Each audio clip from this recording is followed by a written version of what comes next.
Testing 1, 2, 3. Okay, audio looks good. Hey everyone, how's it going? How has your week been? What are you guys watching right now? Let's go through just kind of our watch lists while we're waiting people to shuffle in here a bit. Right now, I'm going through Succession and Ted Lasso. Ted Lasso is super light, pretty fun. Succession, though, I was so happy about how it went last week. I was a little bit worried the week before. It was a funny episode the week before, but this last episode is really the one. It's getting much better. It's feeling a lot like it used to be. Hey, the Hobbit, how is it going? Good to see you. Good to see you. What are you watching right now? I'm very behind on things that I want to go see. I haven't seen Last Night in Soho yet. I have not seen Spencer yet, which I hear is incredible. I'm going to see the beta test tomorrow, so I'm hoping that's good. I saw Antlers. Antlers was the last thing I saw in the theater. I was very excited about that one, but I don't know. There's something about it that it felt like it was a little bit too realistic, and then it went very mythic, and it just didn't. I felt like there was kind of a grinding there, and also it was one of those weird movies where it feels like you almost want it to have an extra 30 minutes in it. It almost went by a little bit too quickly. A lot of questions, but they just put out tickets for the 70 millimeter screenings in New York for Licorice Pizza, and I'm so excited for some Paul Thomas Anderson. I'll talk a little bit about the Variety article later in the show today, but I'm very excited about that one. Paul Thomas Anderson is one of the cooler people that we have right now, so that'll be one to look out for. Very, very excited for that one. The Hobbit, you said you saw. Digger is Greek official. I'm not gonna. What is? Oh. Okay. I have not been following the foreign submissions, but I'll have to check that out. Okay, cool. Well, let's dive into the stories today. The first one, the one that is still developing. This is going to be developing for a while. We've got this story for quite a while. Alec Baldwin. Okay, so as we've been talking about, last week, we pretty much were at the point that everyone was throwing shit around at each other, essentially, trying to make it so that everyone that was in the chain of command, that handling the gun, being involved with that side of the production, was pretty much trying to say, hey, please don't look at me. It was like, sure, maybe just don't look at me. It wasn't really me. Alec Baldwin's over here saying it's a safe production. The Armor's over here saying that it must have been sabotage. But we've got our first lawsuit now that I think should actually make people start sweating. And that is from, I apologize if I'm not saying the name correctly, Sergei Savetoy, who was a grip. In fact, he was standing right next to Helena Hutchins whenever she got shot. And he said that, it seemed like, the blood got on him. He went to hold her. He was holding her, trying to keep her conscious before the ambulance arrived. So obviously, this is a traumatic experience for everyone, but for him especially, he was very, very close to the situation. He said that it could have very easily been him. And because of that, he's filed a general negligence suit against the production company itself, Alec Baldwin, the armorer, and the assistant director. And there are a few other people named in there, but those are the ones that most articles are pointing out, which means that all of them pretty much, and this is why I think this article makes the most sense of everything that we've seen come out of all of the litigation, is just a level of responsibility that everyone has. Like, he pretty much said this in his statement. It's not, it was sabotage, someone put a bullet in. It's like, okay, well, guess what? You check the gun. Everyone that didn't check the gun then has a level of responsibility, because you open it up and you go, oh shit, there's a bullet in that thing. So you throw it away. It's not like they super glued it in there. It's not like you would have been able to see it and then realize, well, whatever, we're just going to leave the thing in there. If everyone had checked, then there would not be a dead body. So I think that is probably going to be the lawsuit that is going to make things, it's going to make things maybe the most interesting the most quickly. Someone asked me today if Alec Baldwin is ever going to act again from this. I can't help but think that if he doesn't do anything overly embarrassing and he does not get charged, then I think he will probably disappear for a while and then come back. But Alec Baldwin, this last week, he posted promoting his podcast on his social media, which just is like a read the room, man. Please don't be talking podcast right now. You were the one that killed a woman. Like, yeah, whether or not you knew what was going to happen or not, you didn't check the gun. You're bad look. If he keeps doing shit like that, then he's gonna tar himself with a lot of just bad vibes, and then no one is gonna want to work with him. We'll see. We'll see what happens. Let's move on now. This is actually a story that developed more so yesterday. It had been kind of hovering around for a while, and it's kind of a funnier one. But a new trailer came out of it. It's Being the Ricardos, following Lucille Ball. And it's Nicole Kidman, who is going to be playing Lucille Ball. And everyone has been saying that it is ridiculous that Nicole, not everyone, a bunch of people, this has been trending because they've been saying, Nicole Kidman, sure, maybe she looks 50% like Lucille Ball, but Debra Messing, she's got to be like 80, 85, maybe 90%. Like she's right there. She played Lucille Ball in Will and Grace, that new Will and Grace thing that came back. So what should we be looking for? So for instance, first of all, this movie looks like it could be fun, a little fun, probably a little bit of awards padding that'll happen. Like, it'll be a fun time to go around the Christmas season. But this problem in particular, I would say it's interesting because what do you want out of someone that is actually going to be playing a real life person? Okay, you've got a few different ways that you could look at this. I think that the more obvious or the base opinion of this would be that you want someone who looks exactly like the person that you're going to be portraying. I mean, to give it its, fair shake, why not? You're acting, it's a visual medium. If you got someone that looks exactly like them, then you've got to let them play the part. You've got to do it. That's the only thing that you need. I think the correct answer, though, is that sure, you want that. You want someone who looks exactly like it, but there's no way that is going to be the only thing that you have to take into consideration. I think the correct thing really is the pattern of speech, the mannerisms, and in the end, just the spirit of the person, regardless of the looks. There are tons of performances wherever people look exactly like them and then just look like they do a pretty shitty job.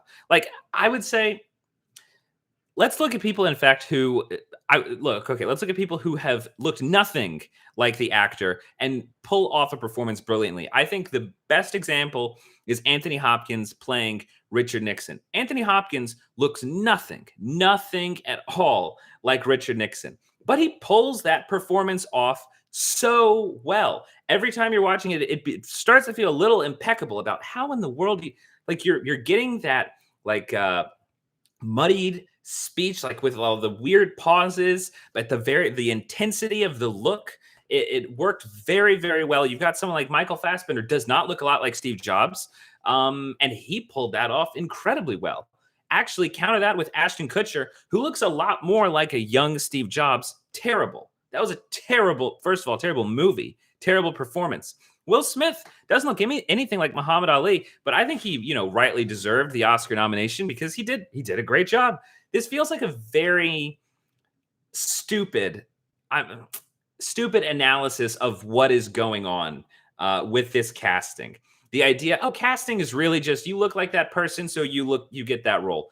Debra Messing is much more of a TV actress. She's a TV actress, and I don't know how excited we have to be for this new Aaron Sorkin movie, but I don't think we're going to be that excited about a movie starring Debra Messing, even if she does look like Lucille Ball. And actually, all the people that are defending Debra Messing, saying she should get this role, I don't think they'd even watch the movie. You wouldn't even get that good of a movie because she's a TV actress. Okay, let's move on. I don't even know if I'm going to see the movie. I probably will, but probably not in theaters. So let's move on now to the Hollywood strike, the IATSE strike. For a refresher, this is the union that covers 60,000 workers across North America. The strike, if it does happen, would end production pretty much everywhere in North America. Now, the strike was averted on October 16th with a tentative deal, and people were pissed. People were and I think rightly pissed off about what was in that deal. The deal essentially gave people crumbs whenever it came to wanting to have not time off of work, more reasonable turnarounds. Turnarounds are known to being 16, 17, 18 hours with weekends that are pretty much non-existent. So that seems like the biggest thing that people are looking for is 12 hours. That's what they want. Like they're saying 12 hours is the amount of time we want to work during the day and then give us that for a turnaround as well.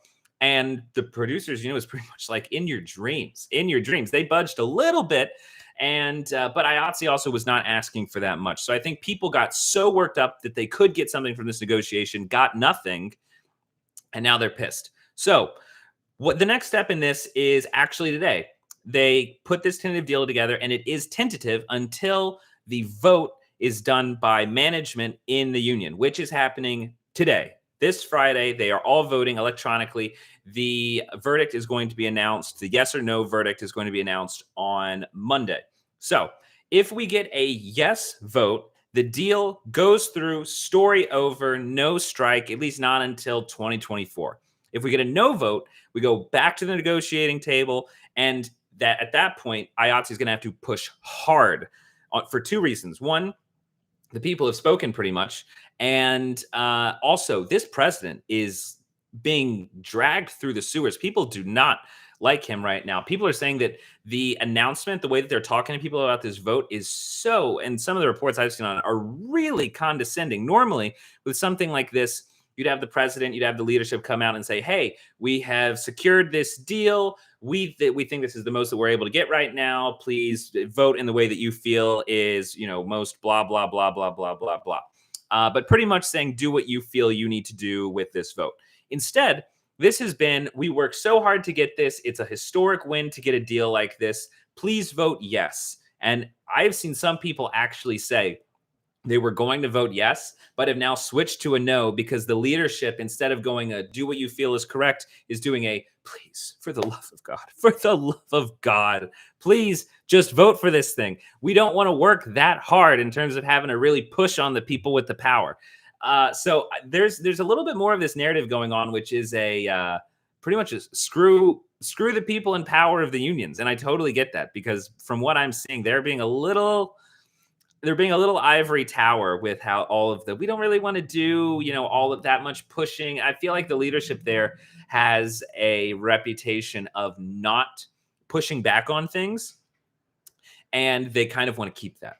It's a very old union, over 100 years. They've never done a strike or anything like that. So I would say, are they going to strike? There's a lot of anger in the community, which I think means that a no is likely, but we'll see what happens on Monday. The union being condescending is not helping a yes vote. The older generation, and by that I mean 45 and older, actually, I would say the young generation wants to do a strike, which is the 45 and youngers. Everyone above that doesn't really want to. It seems like the reason is because of the pension. It's going to be tied to the strike, which means they won't get it while the strike is going on. And I honestly, my thought on this is the people that are saying they don't want to vote for the strike, they don't want to vote for negotiating because they don't want to risk a strike, are saying, let's just wait until 2024. We'll push for more then.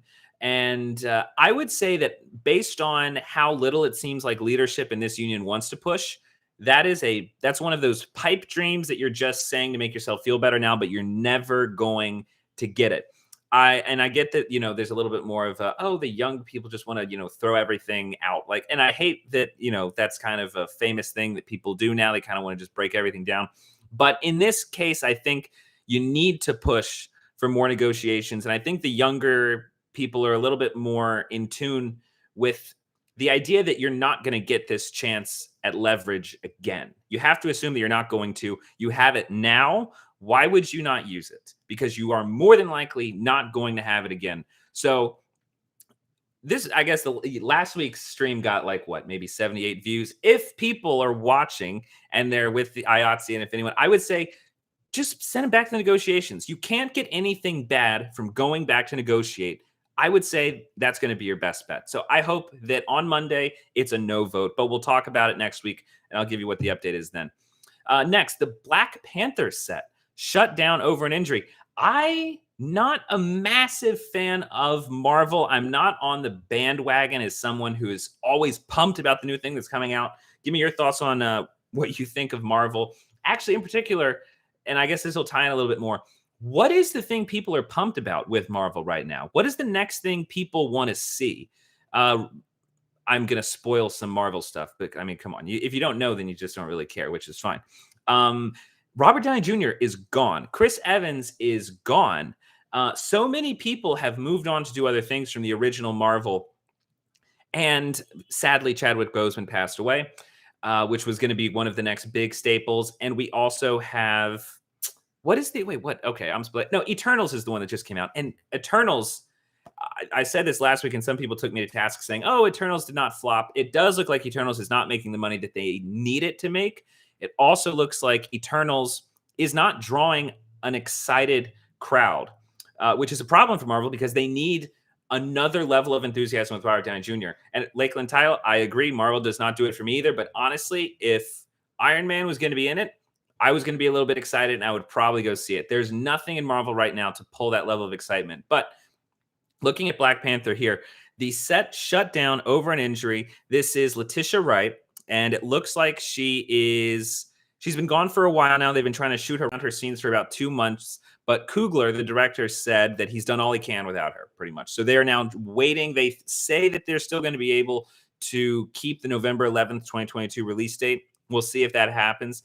But I'm a little bit concerned. There's now like a lot of political issues surrounding Letitia Wright as well. So it seems like that's poisoning the well of excitement with this movie a little bit too.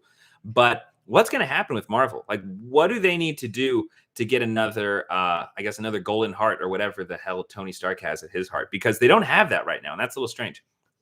Next, we're looking at Leonardo DiCaprio, who's going to play Jim Jones. I am a huge, if you don't know Jim Jones was a cult leader. I forget what part of South America he founded a huge cult, and 909 people committed suicide. It's the largest suicide pact that's ever been done. Insane story. I love cult movies. They tap into just kind of like this idea of people who are going to follow a wacko ideology because it just hits them at their core, and they almost become brainwashed throughout the whole thing. And it's just anything that deals with a cult, even if it's a terrible movie, I get excited about how they're going to tell that type of story because it's a dark story, but it's a dark story that the people involved with are filled with a level of happiness and fulfillment. It's just a lot of contradictions going on that I think make for interesting stories. But Leonardo DiCaprio is going to play Jim Jones. Leonardo DiCaprio is going to produce it, which is exciting. I normally would not be excited about a project unless there's a director attached. Leonardo DiCaprio is a great producer, though. Obviously got tons of firepower in Hollywood, so he will get someone that is really good, at least someone who's got a sense of style, a sense of story. He actually produced Aviator. He produced Out of the Furnace, which is a great and I think underrated Christian Bale performance. And he also produced a documentary on Jim Jones. So he clearly has a long vested interest in this project, in this character.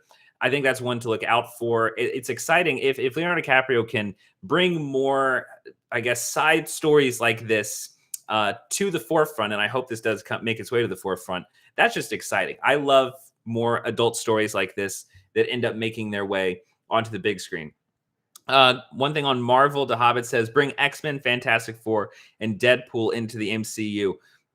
Deadpool's very confusing, and I do keep forgetting about Spider-Man. Spider-Man definitely has a strong hold, and we'll see what they do with, it seems like Andrew Garfield and Tobey Maguire are going to come back for this new movie. Also, best Spider-Man. Is it Tom Holland, Andrew Garfield, or Tobey Maguire? I have to say Tobey Maguire. I was a kid whenever those movies were coming out, and so that's just got a strong hold on me. I can't let that one go. I was thinking the exact same thing about Inarritu because he kind of had that the wilderness, the raw wilderness and raw liver from The Revenant. That was the same thing that I thought because I know that they're going to be in the jungle. And I feel like that same type of, for some reason, I don't know, the connection of location also made me think of Inarritu. And I also have not seen the Andrew Garfield Spider-Mans. So that's shame on me for that. I need to watch those. I didn't hear great things about it, but I will need to do that. Lakeland Title says it's where the saying drank the Kool-Aid came from. Yeah, that's so. And didn't they have footage? I think there was footage of whenever people were showing up at that. That's the thing. It's so creepy. It's just, I don't know. I forget, someone on Twitter did like a poll that was kind of like, what's the difference between a religion and a cult? And that's one of those core questions that it's like, there's a difference. And the difference is the thing that makes cults so creepy. I don't know if it's something about having such a trust in something that has no historical basis and going all the way to the ends of the earth with that whenever it's like, oh, that's just so weird. It's so weird. And to Hobbit, okay, don't watch the Garfield Spider-Mans. They were terrible. Okay. So, well, interesting. Then to Hobbit, do you think, what is it about Garfield then that you think made him the best Spider-Man? I guess just from a performance, was the character at least good? I would be interested. I might still check them out just because it seems like he's going to play a big part in this next one. Okay. Next, we're looking at the Disney stocks, which are not doing well right now. Disney Plus just turned 2. They had a very, very bad day on Wall Street recently, bad few days.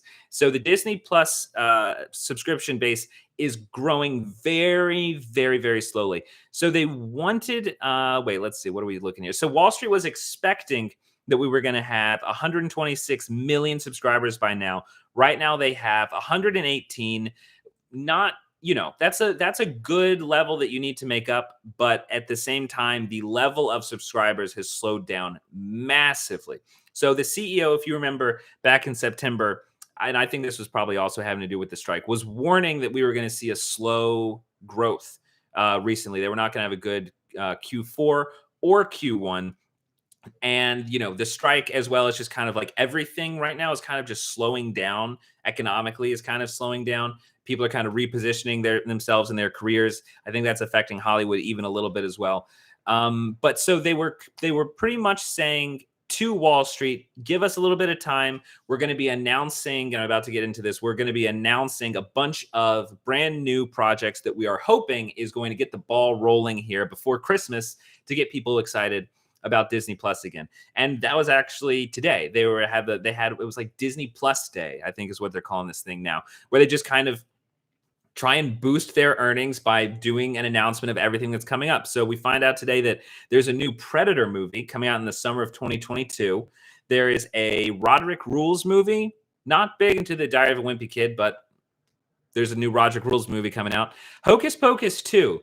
Little bit of a controversial thing. I am not a fan of Hocus Pocus. I just can't get into it. It's too many jokes. But hey, everyone loves Hocus Pocus 2. If you're a stockholder in Disney, then you're probably excited about the idea of a Hocus Pocus 2. But then the really big one is the Obi-Wan Kenobi series. Again, pumping away at those, Star Wars engines. We're supposed to get a new Mandalorian season, a new Mandalorian show. It was announced that Chloe Zhao is going to make a Star Wars movie. I can't imagine the director of Nomadland making a good Star Wars movie like that. Eesh. I feel bad for her, the amount of stuff they're throwing at her right now. But anyway, we're talking about people's confidence in Disney. We'll have to give it a few days. I'm kind of interested to see next week what it is that we're going to see from Disney Plus, if people are going to be excited about them, if this is going to kind of drag their feet a little bit. Are people really going to keep, like, I can't even remember. I don't even know if I'm on someone's Disney Plus. I just don't have a lot of interest in it. It seems like Disney Plus really caters to the people with kids, the people with I don't want to have 45 DVDs right next to the TV. Let's just pay the $25 a month.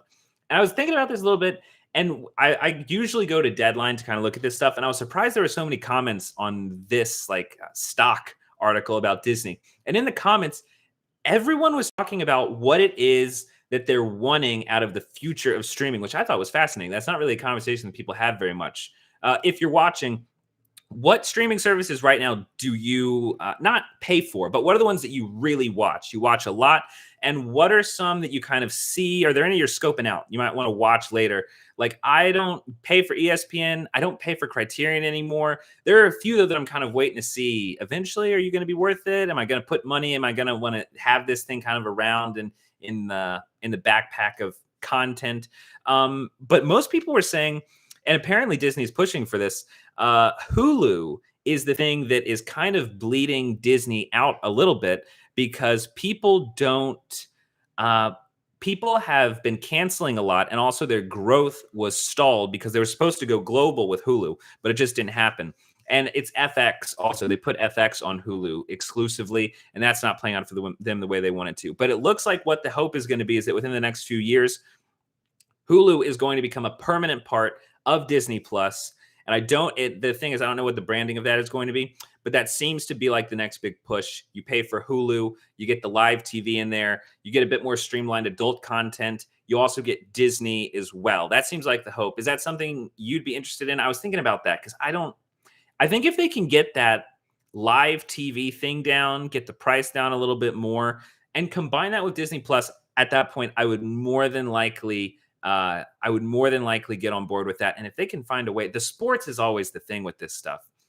Where the sports lives is where the money is going to end up going. And this sport, I got a notification from Amazon Prime saying that one of the games was on last night. There was a football game on last night, and I was like, "What the hell?" Like, it's so unorganized where you're going to go and watch sports. Once that gets settled, I think that's who's going to get the direct line to a lot of money. All right, looking back at some of the comments, Garfield reminded of the Peter Parker in the comic books. I did not read a lot of the comic books, but that is very interesting. Garfield reminded me. Okay, that's cool. Then I watched Paramount for old Star Trek episodes. All right, I've been thinking of getting Paramount. Well, now I might be misremembering this. Is Yellowstone on Paramount? I feel like I keep getting that wrong. Lakeland Titled says Netflix, Hulu, ad-supported version, Paramount Plus, Apple TV Plus, have Disney Plus, but only really watch the Star Wars content. I'm not huge on Star Wars, but there's something about like the Mandalorian show. There's something about it. It's just, and I was never big at Star Wars as a kid either. It does bring out just a very joyful side of pretty much the entire story. Even if you don't live with it as a kid, I still feel like, oh, to be a kid again. And it's got, and they've got that grit in there too that kind of comes along with everything. Paramount is free for T-Mobile customers. I'm probably going to switch to Verizon here soon, so I might be out on Paramount for free. Apple TV Plus, though, is also very good, but I also am very into Apple Music, so I've got that whole thing wrapped up in its own subscription ball. Then the next story here, and I was a member of this. I don't know if anyone else watching was MoviePass. MoviePass is coming back, it seems. If you didn't know anything about MoviePass, it was founded in 2012. It exploded in something like 2016, 2017, because what they said they were offering, $10 a month. You can watch one movie a day. And they said that there was a good side and a bad side. The bad side, they plummeted themselves into bankruptcy. And on the good side, it opened up an entire side of the theater industry that didn't even exist. They literally created something in the theater industry that did not exist. The product they created is what we now see with AMC. They've got the A-list stubs. They've got, I forget what Cinemark's is, but pretty much the subscription-based theater model where you pay a certain amount of money every month and you get access to a certain amount of movies every month. I absolutely love it. I've got one with AMC. And I would not go. I'm not a huge fan of AMC theaters unless they've got the IMAX. Regal Unlimited. Okay, yeah, there you go. It's been a long time since I've been to a Regal. I'm going to need to try that out again. But it makes it, the other part that MoviePass said that they were so fond of was that the data that they were able to get from people showed that people took risks to go and see movies that they wouldn't otherwise see. If you know you're going to be able to go see 5 movies a week for $10 a month, then yeah, go see whatever you want. Take a chance on some like foreign movie that you're not totally sure about. And so MoviePass is coming back. They say they want it to come at. They say it is going to be a subscription. They're going to make it so that it rivals AMC, it rivals Cinemark, it rivals Regal. I don't know how they're going to do that. It was such a confusing company. But it'll be interesting to see what they do, because what they've done before, it totally changed the way that movie theaters approach their relationship with customers. I'd love if they're able to do something that comes back and being competitive. And when I saw that story, it wasn't, and I read through the article and I was like, we'll see what happens with this. But more than anything else, I agree with you, to Hobbit. It was such an exciting thing to be part of that group that was kind of like, are we getting away with something here? This feels a little bit like we shouldn't be allowed to do this. But whenever it was fun seeing that crash too. That crash was so funny. I remember I was outside of an AMC trying to see what was it? Justice League, the Joss Whedon one, with a friend, and we were outside with a group of other people that were trying to get MoviePass to work, but it was just crashing the entire time. And we looked on everyone; it was crashing for everyone. It just wasn't working. That was around the time that MoviePass was kind of crumbling. It was a weird company, but it was a fun thing to be a part of whenever it was around. Daniel, hey, how's it going, man? Are you coming to New York? Let me know if you're going to end up coming to New York. We got to do something. Did T-Bob turn you into a bigger Star Wars fan? T-Bob definitely made me consider a lot of stuff about Star Wars that I never did. I used to just think Star Wars was just a movie a successful movie for kids that hit it at such like a human level that it made it so that you wanted to. Um, it hit at something in the heart of storytelling that was so universal that it became so successful, but it's still always a kid movie. I think there's a lot more, like the storytelling goes really, really deep. And there's even a lot of stuff I think in the prequels that I appreciate a lot more. I appreciated the arc of Star Wars more, and also just the way that it connected with culture more. That's probably what T-Bob did. But you got to be careful. He will talk to you for an hour about it if you just make one comment. The Hobbit. I was a cinema customer too. I don't know anything about cinema. I don't know what that is. I've heard of it, but I am not totally sure what that is. Okay, next story. Squid Games 2. They've confirmed that there is going to be a Squid Games 2. I don't know how I feel about that. My relationship with the Squid Games, let me know what you guys think about Squid Games. My relationship with Squid Games, Squid Game, I keep making that mistake. I thought it was so fun to watch, but as the weeks went on, it did not stick with me at all. Kind of like a show like Succession. You watch Succession, and 3 weeks later, you'll bring it up after you've watched it to someone else, and you kind of then you like dig deep more and more into like, oh, that is that really what was going on? You've got to be kidding me! And did you ever realize that the whole thing is just kind of like it's like Macbeth, but it's being brought to blah blah blah blah blah blah blah. Like there's just it's such a rich story that holds so much in it. And the more that time has passed with Squid Game, I feel like it was so fun, like incredibly fun. If they're able to keep that same level of a ride on this next version, then I'll watch it again, and I'm sure it'll be a hell of a ride again. But it doesn't seem to have a lot of strength in like the bones of the story. Because I just thinking back on it, I was just kind of like, oh yeah, that was fun. Yeah, that was fun. So I'm excited for another season of Squid Game. It'll be a good time. I think the most interesting thing about Squid Game is just how universal it was in terms of how many people watched it.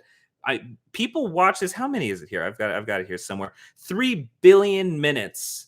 I don't know why they also calculate on minutes is a little weird, but 3 billion minutes is just insanity. The fact that it's been out less than 3 months, I don't know. But the thing that did have me worried about it was that the creator said that if he does another series, he wants to have a writer's room and also bring experienced directors on so that they can direct it instead of, I don't actually remember if it was just him doing it. I think it was just him directing it. But the thing that worries me about Squid Game being created by multiple people instead of what was essentially this one creator's vision is people like Scorsese, Soderbergh, and Tarantino, the first two of which have actually made TV shows, have said that whenever these types of shows go well, it's because you have a vision who is pretty much giving up their life to see the 10 episodes through. What they say is whenever it goes wrong, and the only show I've actually seen people say was able to do this as an exception was Mr. Robot, but it's the vision gets diluted.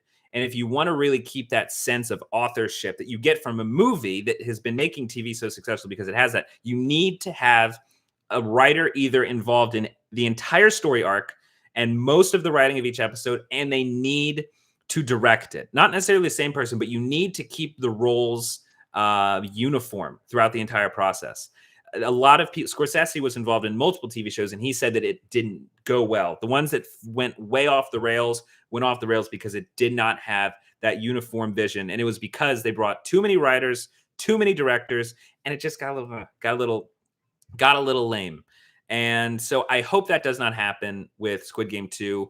I will see how it happens. It's a few years away, so we'll see how that goes. Netflix is also unveiling a whole new slate of Japanese. I know that Squid Game was Korean, but a bunch of Japanese content.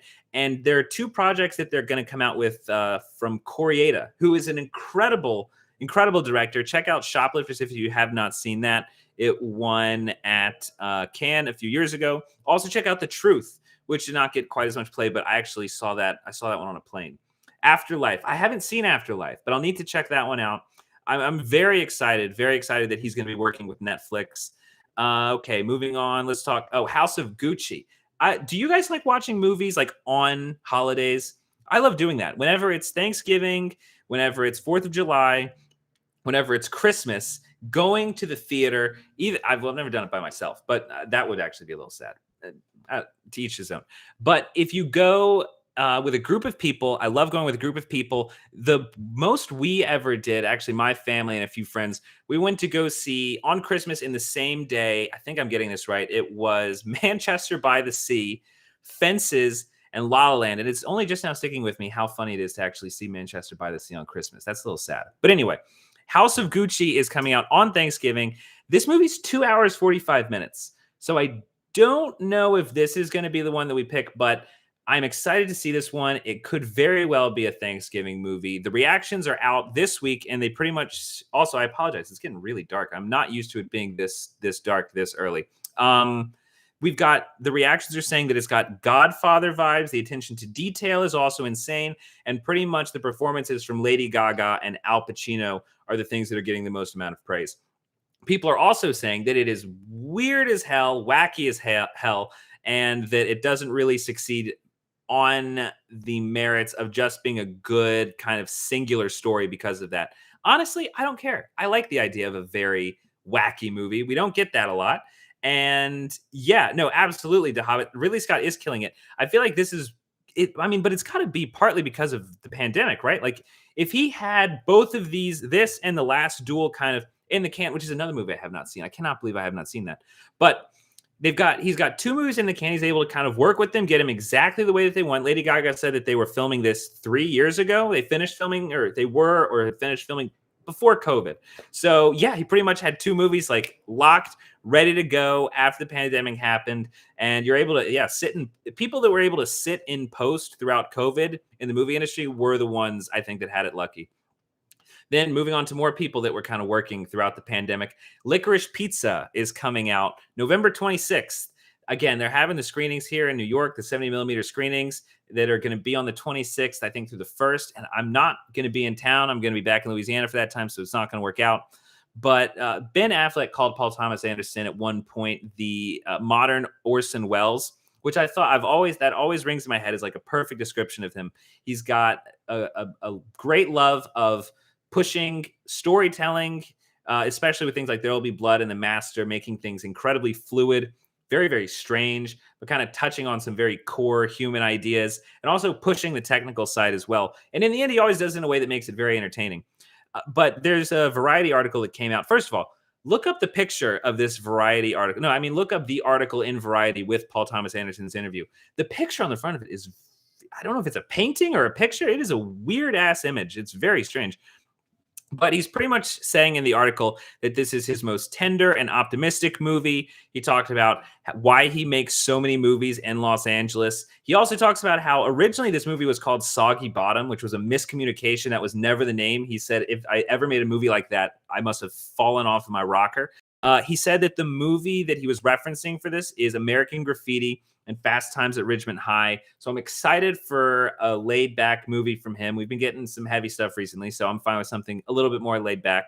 But he said he loves working with traditional studios and movies, but also they gave him the whole, like, are you worried about the state of the industry? And he said that he was a little ways back, but he also said that he's not really that nervous about the industry, which I'm happy to hear. I'm very happy to hear. But also, if he does work with some streamers, that'd be a cool collab. He did a little bit with with Tom York, but it'd be cool if he made a movie with Netflix. Also, we're looking at a little bit of Villeneuve news here. Dune Part 2 is going to start filming summer of 2022, July 18th, it seems like. The movie's made $331 million so far. So according to the producers, they're very happy with how that movie's going, and I'm very happy that Dune is doing so well. Daniel, when are you going back to Baton Rouge? I'm planning on going to NYC in December. So I haven't booked flights. Cool. Well, hey, let me know whenever you're planning, when you're going to be in town. And yeah, I'm going to be in Baton Rouge for the Thanksgiving week. So I'll get there on the 21st and then leave on the 29th. So I'll be there a good bit. Be there a good bit. And then back for like 10 days around Christmas or something like that. So let's see. Sicario 3. Have you guys seen Sicario 3 before? And I'll try and get out of here soon because this is killer now, this light.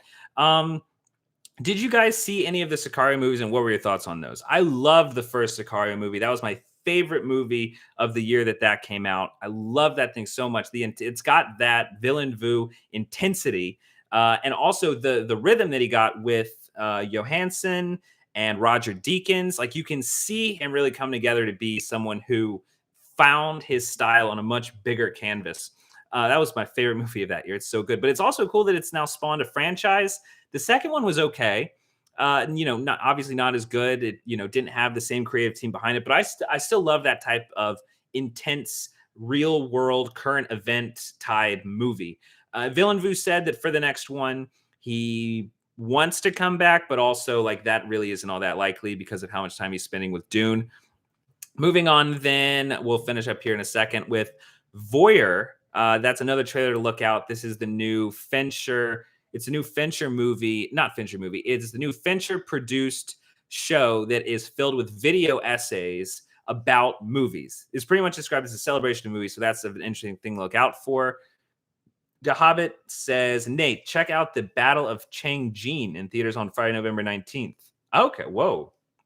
Highest gross with $870 million. Okay, I'll need to check that out. And then last story that we'll end on here is the first description of The Batman is out. It is in his second year of fighting crime. Batman uncovers corruption in Gotham City that connects to his own family while facing a serial killer known as the Riddler.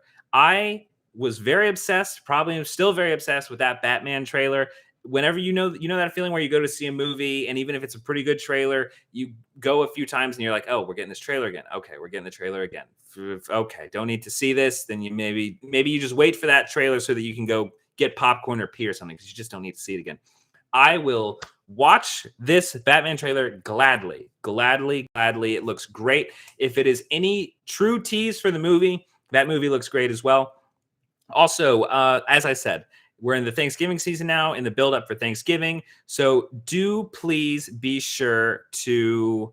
That's funny, The Hobbit. You expect riots, boycotts, and protests. Maybe any interesting dark comic book movie is going to do that. It seems like Joker did that same thing. We'll see what happens. A good mystery thriller recommendation. Oh, man. Oh, okay. What is that? Oh, man. There was a Spanish movie that won. The Secret in Her Eyes, I do believe, is the name of that. That's a Spanish movie, a bit more of a mystery. Ooh, no. It's also a little bit of horror, but The Vanishing. The original Vanishing, that is going to stick with you. That is really going to stick with you. It's not a flashy thriller, but it's incredible mystery. Really gonna be great. Battle of Chang'e is a Chinese propaganda movie. Interesting. Well, hey. You got to do what you got to do. Wailing. Yeah, actually, I think Daniel's a pretty big fan of The Wailing. That Wailing is great. Wailing is really, really good. I'm trying to think, what's another good mystery movie? Blue Velvet is great mystery movie. I'll have to think. Daniel, I'll text you about another one. I'll think of one that really feels, but those are all good. And yeah, hey, watch The Wailing again. Also, oh yes, Memories of Murder. That's the one. Watch that one. That's from the director of Parasite. That's a really good one. So also on the chat, leave any Thanksgiving movies that you want to see. We're starting Thanksgiving season off this week. Chicken Run is going to come out tomorrow. And then The Last Waltz is going to come out. The incredible concert movie by Martin Scorsese, filmed on Thanksgiving of 1976. I'm going to get out of here before I just turn into a silhouette. So thank you, everyone, for watching. Thank you very much for participating in the chat. I really, really, really appreciate it. And be sure to subscribe to 5 Minute Critic for future updates on reviews and movie news.